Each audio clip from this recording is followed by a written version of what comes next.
Hello दोस्तों, आप सभी का स्वागत है मेरे YouTube channel the secrets of medicine पर। मैं हूं शेषमणि पांडे और आज की इस वीडियो में हम बात करने वाले हैं अस्थमा, जिसे हम हिंदी में दमा कहते हैं। अगर आप चैनल पर पहली बार विजिट कर रहे हैं तो आपसे एक रिक्वेस्ट है कि चैनल को सब्सक्राइब जरूर करें, साथ ही बेल आइकॉन दबा दें ताकि सबसे पहले नोटिफिकेशन आप तक पहुंच सके। तो चलिए वीडियो को शुरू करते हैं। दोस्तों, अस्थमा एक ऐसी स्थिति होती है जिसमें एयरवेज नैरो हो जाते हैं और इन्फ्लेम्ड हो जाते हैं, मतलब श्वास नली सक्रिय और सूज जाती है। साथ ही अतिरिक्त बलगम पैदा होता है जिसकी वजह से सांस लेना मुश्किल हो जाता है और सांस छोड़ते समय खांसी या सीटी जैसी आवाज या घरघराहट होती है जिससे कि सांस लेने में तकलीफ होती है।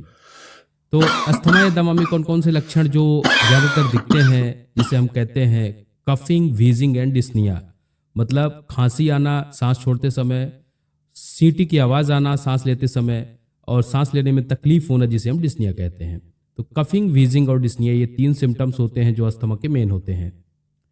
कहते हैं कि दमा दम के साथ जाता है, मतलब अस्थमा को पूरी तरह से ठीक नहीं किया जा सकता है, लेकिन इसके लक्षणों को नियंत्रित किया जा सकता है कुछ मेडिसिन के थ्रू, जिसके लिए आपको एक अच्छे चेस्ट फिजिशियन से परामर्श लेना बहुत आवश्यक होता है। आगे हम जानते हैं इसके इटियोलॉजी यानी कि कारण के बारे में। आमतौर पर कुछ लोगों को अस्थमा होता है लेकिन कुछ लोगों को नहीं होता है। यह पूरी तरह से स्पष्ट नहीं कि ऐसा क्यों होता है, लेकिन साइंस ऐसा मानती है कि इसके पीछे कुछ आनुवंशिक कारण होते हैं या फिर इन्वायरमेंटल फैक्टर्स हो सकते हैं। अस्थमा हमेशा तभी ज्यादा बढ़ता है जब इसको कोई ट्रिगर करता है, मतलब ट्रिगर फैक्टर्स होते हैं।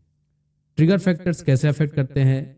एलर्जी होती किसी किसी को, मान के चलिए कि एलर्जी पैदा करने वाले पदार्थों के संपर्क में अगर आप जाएंगे तो अस्थमा के लक्षण भी ट्रिगर हो जाते हैं।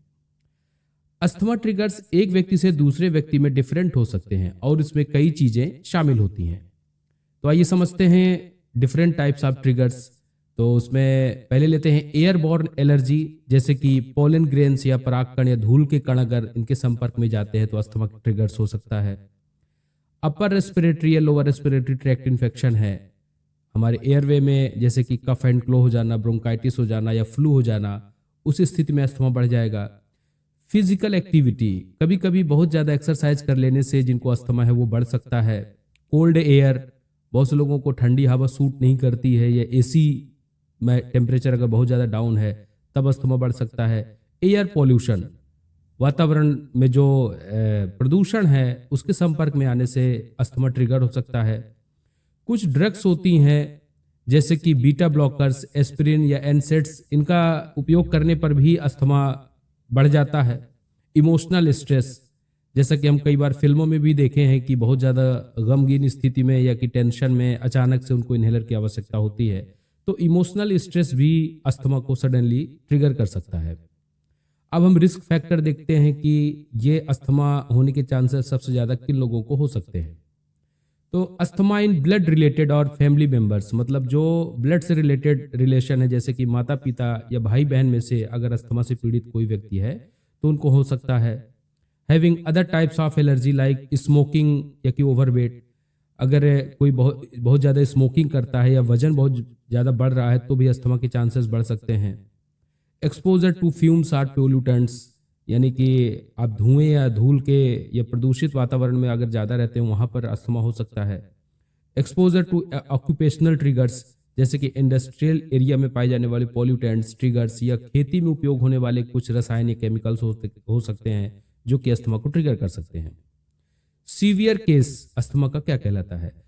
Symptoms of asthma changing to frequent and painful, मतलब अस्थमा के लक्षण कई बार बहुत ज़्यादा परेशान करने वाले हो जाते हैं और सांस लेने में कठिनाई बढ़ जाती है, मतलब उनको इन्हेलर का बार बार उपयोग करने की आवश्यकता पड़ती है। अब आगे हम जानते हैं अस्थमा के सिम्टम्स यानी कि सीवियरिटी को किस तरह से कैटेगराइज किया गया है। इसको मेनली 4 टाइप्स में कैटेगराइज किया गया है: mild, intermittent, mild persistent, moderate persistent और सीवियर परसिस्टेंट।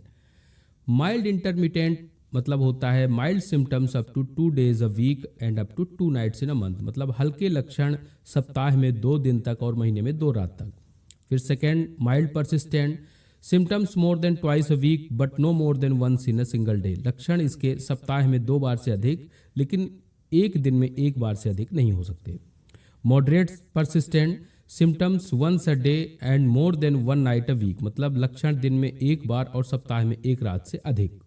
एंड लास्ट है severe persistent symptoms through out the day on most day and frequently at night, मतलब अधिकांश दिनों में दिन भर इसके लक्षण रहेंगे और रात में भी अक्सर लक्षण इसके दिखते हैं। अब आगे हम बात करते हैं इसके डायग्नोसिस की। तो डायग्नोसिस में फिजिकल एग्जामिनेशन पहले सबसे आता है। जैसे ही पेशेंट डॉक्टर के पास जाता है तो डॉक्टर सबसे पहले रेस्पिरेटरी सिस्टम को ऑब्जर्व करेगा, यानी कि उसके चेस्ट को ऑब्जर्व करेगा, कहीं उसको ब्रोंकाइटिस तो नहीं है या फिर क्रॉनिक ऑब्स्ट्रक्टिव पल्मोनरी डिसीज यानी कि सीओपीडी जैसा तो नहीं है, इसका पता लगाने के लिए वो उसके चेस्ट का एग्जामिनेशन करेगा। इसके बाद फिर उसके अगर सिम्टम्स समझ में आते हैं तो एलर्जी का उसकी हिस्ट्री पूछी जाती है कि परिवार में किसी को है तो नहीं, या फिर वो किस वातावरण में रहता है, क्या काम करता है, ये सारी चीज़ें ऑब्जर्व की जाती हैं।